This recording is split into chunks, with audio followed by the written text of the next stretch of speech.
नमस्कार, मी निरंजन. ईजी न्यूजमध्ये आपल्या सर्वांचं मनपूर्वक स्वागत.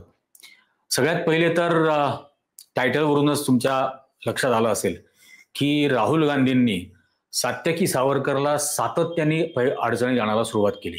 पहिल्यांदा सात्यकीने ज्यांच्यावरती डिफेमेशनची केस केली त्यावरती राहुल गांधींनी न्यायालयाला असं सांगितलं की ही केस समन ट्रायल म्हणून कन्वर्ट करावी, जेणेकरून सर्व ऐतिहासिक पुरावे हे न्यायालयाच्या समोर आणता येतील.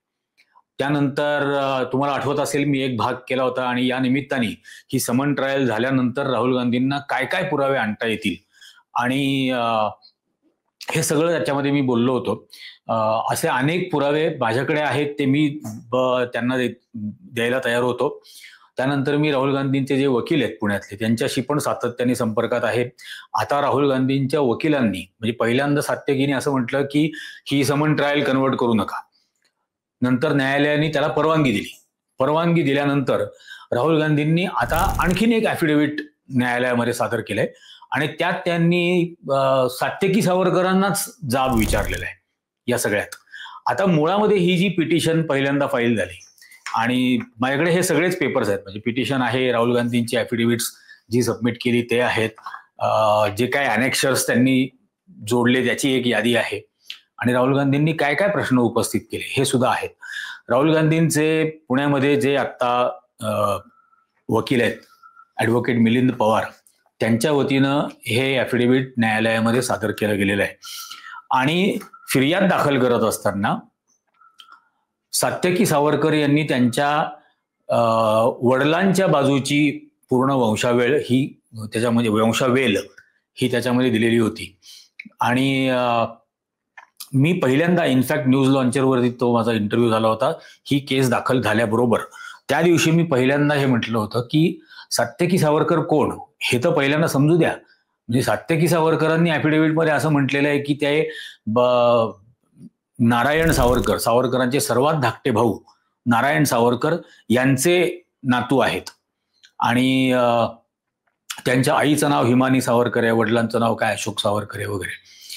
आता आणि म्हणून मी विनायक दामोदर सावरकर यांचा नातू आहे, डिसेंडंट थेट आहे, म्हणून मला हा खटला दाखल करा म्हणजे मी करू इच्छितो असं त्यांनी त्यात म्हटलं.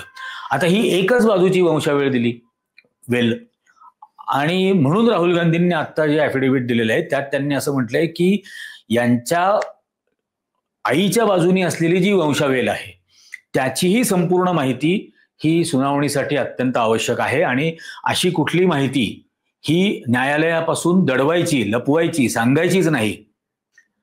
हे मुळातच चुकीची गोष्ट आहे, बेकायदेशीर गोष्ट आहे. आणि मग त्यांनी त्याच्यामध्ये दिलं राहुल गांधींनी की यांनी पहिली गोष्ट तर त्यांच्या आईच्या बाजूची पूर्ण वंशावेल ही त्याच्यामध्ये सादर करावी न्यायालयाला.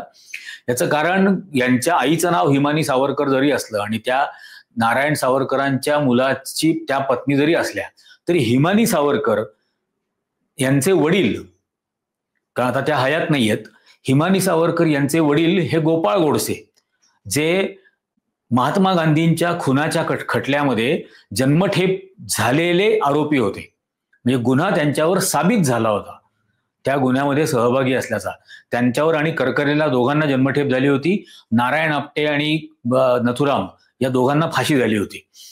तर आणि गांधीजींची हत्या ही स्वतंत्र भारतामधला पहिला आतंकवादी हल्ला होता. न्यायमूर्ती खोसला जे होते शिमला हायकोर्टाचे, त्यांनी त्यांच्या निकालपत्रामध्ये टेररिस्ट ऍक्ट असं म्हटलेलं आहे. त्यामुळे नथुराम गोडसे, गोपाळ गोडसे हे आतंकवादी होते या न्यायालयाच्या म्हणण्याप्रमाणे आणि गांधीजींची हत्या ही त्या आतंकवादामध्ये झालेली घटना घडली होती. याच्या नंतरचा मी सुद्धा तो राहुल गांधींना आग्रह करेन की हिमानी सावरकर कोण आहेत. म्हणजे त्या फक्त गोपाळ गोडसेची मुलगी आहे एवढा भाग उरत नाही, तर हिमानी सावरकर या अभिनव भारत या संघटनेच्या अध्यक्ष होत्या, ज्या अभिनव भारत संघटनेची स्थापना लेफ्टनंट कर्नल प्रसाद पुरोहित, साध्वी प्रज्ञा सिंग यांनी केली. आणि हिमानी सावरकर या मालेगाव खटल्यामध्ये ज्या मिटिंग झाल्या त्या मिटिंगला सुद्धा हजर होत्या, त्या भोपाळला हजर होत्या, त्या जबलपूरला हजर होत्या असंही त्याच्यात म्हटलेलं आहे. तर मालेगावमध्ये जो आतंकवादी हल्ला झाला जो प्रज्ञा सिंग ठाकूर आणि बाकीच्यांनी केला त्या करणाऱ्या संघटनेच्या अध्यक्ष हिमानी सावरकर होत्या. आणि सात्यकीला पण माहीत नसेल कदाचित, मालेगाव ब्लास्टची 2006ची 2008ची घटना ही ज्या वेळेला न्यायालयामध्ये आली, मी स्वतः वेळेला रिपोर्टिंग करत होतो टीव्ही चॅनलसाठी, आणि त्यावेळेला या सगळ्यात पहिल्यांदा चॅनलवरती मीच ती बातमी ब्रेक केली होती मालेगाव ब्लास्टची आणि त्याच्यामध्ये असलेल्या या हिंदुत्ववादी संघटनांच्या संबंधांची. त्यावेळेला या हिमानी सावरकर मला फोन करून असं विचारायच्या की हिंदूद्रोही निरंजन टकले आहेत का फोनवर. त्यावेळेला मी त्यांना एकदा असं उत्तर दिलं की बोला गोडसे ताई. मग त्या म्हणे मी गोडसे नाही, मी सावरकर आहे. मग मी त्यांना म्हटलं की मला तुम्ही ओरिजिनल कोण आहात हे माहिती आहे. तर आता राहुल गांधींनी या ओरिजिनल कोण हे तर आणलंच समोर. त्यामुळे हा खटला हा राहुल गांधी विरुद्ध सात्यकी सावरकर इतका उरलेला नाही आहे. हा आता राहुल गांधी विरुद्ध गोडसे परंपरा याचाही खटला हा बनलेला आहे. आणि या निमित्ताने या सगळ्या गोष्टी बाहेर येतील, सगळ्या गोष्टी. अगदी सावरकरांनी न्यायालयाला सांगितलं होतं गांधी हत्येच्या खटल्यामध्ये की माझा आणि या लोकांचा काहीही संबंध नाही.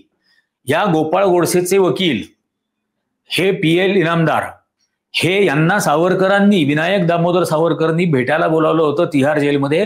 ते भेटायला गेले होते. त्या PL इनामदारांनी लिहिलेल्या पुस्तकात द रेड फोर्ट ट्रायल 1948-49 या नावाचं पुस्तक आहे. ते सात्यकीकडे नसेल, माझ्याकडे आहे, मी देईन राहुल गांधींच्या वकिलाला ते पुस्तक. त्यात त्यांनी सांगितलेलं आहे की संपूर्ण खटल्याच्या दरम्यान विनायक दामोदर सावरकर हे एखाद्या स्फिंक्सच्या पुतळ्याप्रमाणे बसलेले असायचे. जणू काही इतर आरोपींबरोबर माझा काहीही संबंध नाहीये हेच त्यांना दाखवायचं होतं. हे त्यांनी लिहून ठेवलेलं आहे. आणि सतत ते मला एकच प्रश्न विचारत होते की माझं काय होईल. ते अतिशय घाबरलेले आणि भेदरलेले होते. आणि विनायक सावरकर मला सातत्याने विचारत होते त्या इनामदारांना की माझं काय होईल हे मला सांगा. म्हणजे ते इनामदार हे ऍक्च्युली वकील होते डॉक्टर परसुरे यांचे आणि गोपाळ गोडसे यांचे. ते या माझ्या दोन आशिलांचं काय होईल हे विचारतच नव्हते. माझं स्वतःचं काय होईल इतकाच ते प्रश्न विचारत होते संपूर्ण काळात.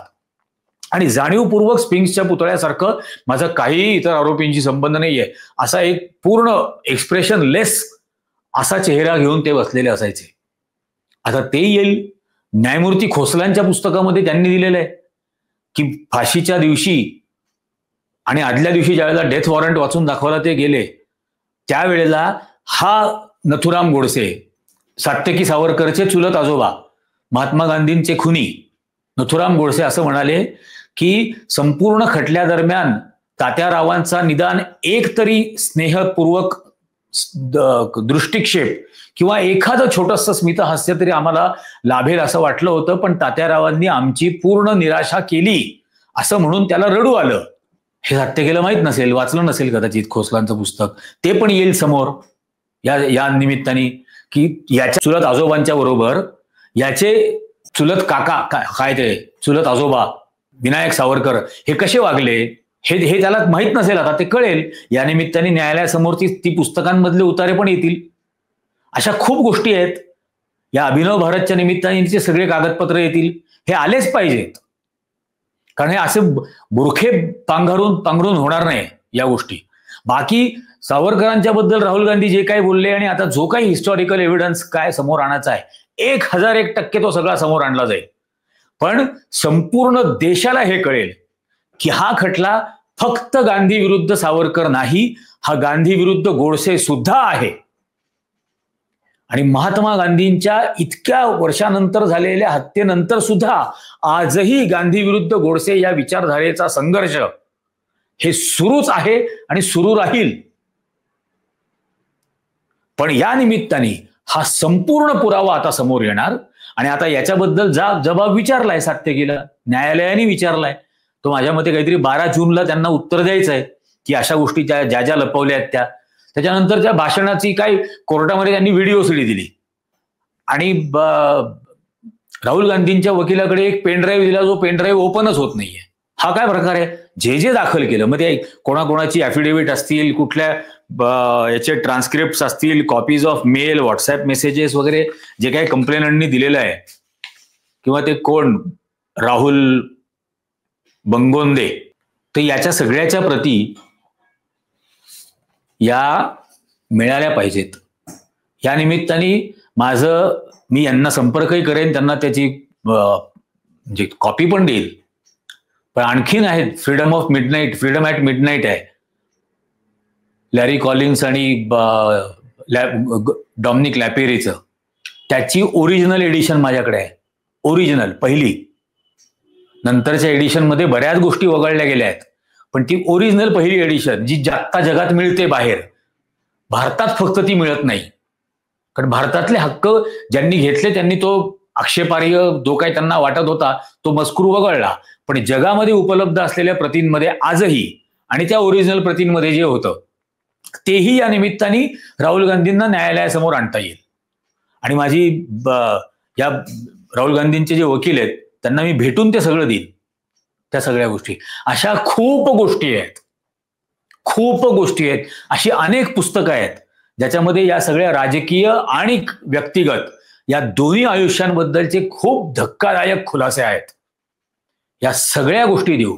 व्हाईसरॉय लिनलिथगो बरोबर केलेला करार जो मार्झिया कॅसेलोरी या इटालियन संशोधकांनी त्या महिलेनी शोधून काढला, तोही मी त्यांच्याकडून घेतलेला आहे.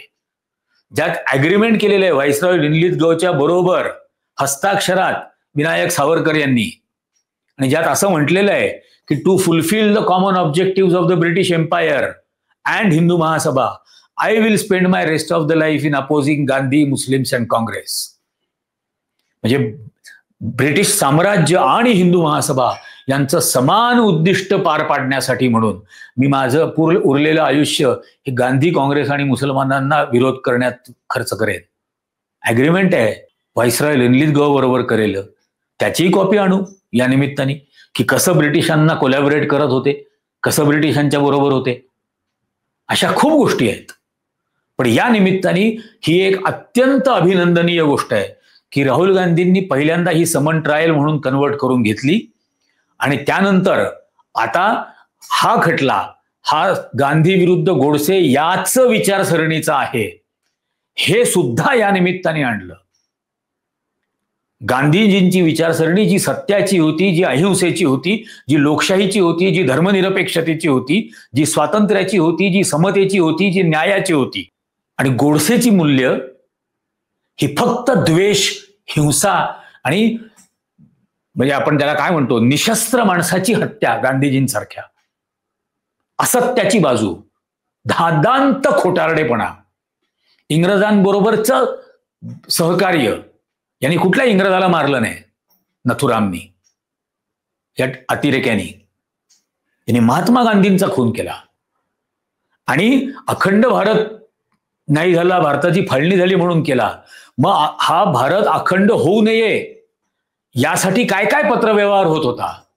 तो सरदार तारासिंग बरोबर विनायक सावरकरांनी केलेला असेल, तो राजा हरिसिंगाबरोबर केलेला असेल, तो डोगरांबरोबर केला असेल लद्दाखमध्ये, तो जुनागडच्या राजाशी केलेला असेल, तो या मैसूरचे राजा वडियार यांच्याबरोबर केलेला पत्रव्यवहार असेल, त्या केरळच्या त्रावणकोरचा दिवाण CKR अय्यर याला अभिनंदनाची जी तार पाठवली तो असेल, व्हाईसरॉय माउंटबॅटनला असं सांगितलं की भारत नेपाळच्या हवाली करा, तेही सगळे संदर्भ या निमित्ताने येतील. की फाळणीसाठी म्हणून गांधीजींची हत्या केली, पण भारताचे खंड खंड ज्यांना हवे होते त्यांनी किती मोठं ढोंग रचलं या देशात, केवढा मोठा बनाव रचला, हे सर्व या निमित्ताने पुढे येईल. आणि या राहुल गांधींचे जे वकील आहेत ॲडव्होकेट मिलिंद पवार यांचं आणि राहुल गांधींचं अगदी मनपूर्वक अभिनंदन की हा खटला तुम्ही पुन्हा एकदा या दोन विचारसरणींमधला संघर्ष या टप्प्यावरती आणून ठेवलेला आहे. तुमचे मनपूर्वक अभिनंदन आणि आभार दोघांचे या बाबतीत, कारण हा संघर्ष कायम राहणार. भारताच्या संसदेमध्ये अटल बिहारी वाजपेयींनी सावरकरांचं तैलचित्र हे महात्मा गांधींच्या तैलचित्राच्या एक्झॅक्ट समोर लावलं सेंट्रल हॉलमध्ये, जो गोलाकार आहे. आणि नरेंद्र मोदी पंतप्रधान झाल्यानंतर सर्वात पहिल्यांदा सेंट्रल हॉलमध्ये या सावरकरांच्या तस्विरी समोर ज्या वेळेला आदरांजली व्हायला आला त्यावेळेला मी लिहिलेलं होतं हे वाक्य माझ्या द वीक मॅगझिन मधल्या स्टोरीमध्ये, की सावरकरांच्या तस्विरी समोर उभं राहून आदरांजली वाहत असताना मोदीच्या संपूर्ण मंत्रिमंडळाला महात्मा गांधींच्या तस्विरीकडे पाठ फिरवायला लागली होती. आणि गांधीजींच्या तस्वीरेकडे पाहून जर का आदरांजली आणि अभिवादन करायचं असेल तर सावरकरांच्या तस्वीरीकडे पूर्ण पाठ फिरवायला लागेल. आणि हेच या भारतातलं राजकीय वास्तव आहे. एका वेळी दोघांकडे पाहता येणं हे फक्त दुतोंडी माणसाला शक्य आहे. दुतोंडी. त्यामुळे हा राजकीय विचार संघर्ष हा अटळ होता, किंवा हा गांधीजींचा राजकीय विचार आणि सावरकर गोडसेंचा राजकीय अविचार याच्यातला संघर्ष हा अटळ होता. तो या निमित्ताने न्यायालयीन कक्षेमध्ये राहुल गांधींनी आणून ठेवला. याबद्दल त्यांचे आभार, मिलिंद पवार यांचे आभार आणि खूप खूप अभिनंदन.